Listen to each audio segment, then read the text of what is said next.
বাচ্চারা আসলে প্রতিদিন একই রকম নাস্তা খেতে পছন্দ করে না, ভিন্ন কিছু চায়। তো একদিন ঝাল একদিন মিষ্টি এরকম যদি হয় তাহলে বাচ্চারা চেটেপুটে খাবে। তো আজকে আমি বানাবো তালের পিঠা। তাহলে চলেন আমি কিভাবে বানাই আপনাদেরকে আজকে দেখাবো তালের পিঠা।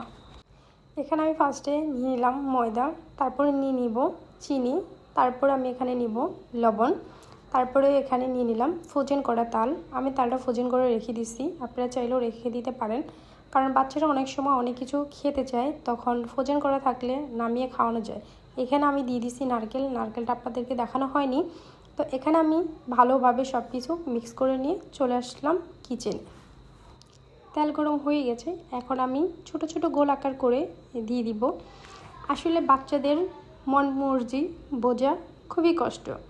বাচ্চাদের এক এক দিন এক এক রকম খাবার খেতে চায়, মাদের তো সেটা বুঝতে হয়, তাই না? তো এক এক দিন এক এক রকম নাস্তার জন্য মাদের সবসময় প্রিপারেশন নিয়ে থাকতে হয়।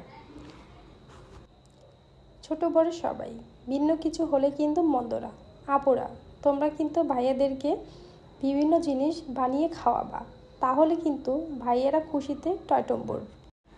আপুরা, গিফট কিন্তু তোমাদের হাতে নাগালেই। প্রতিদিন যদি ভাইয়াদের ঝাল মিষ্টি নাস্তা বানিয়ে খাওয়াও তাহলে গিফট কিন্তু তোমাদের জন্য নিয়ে আসবেই।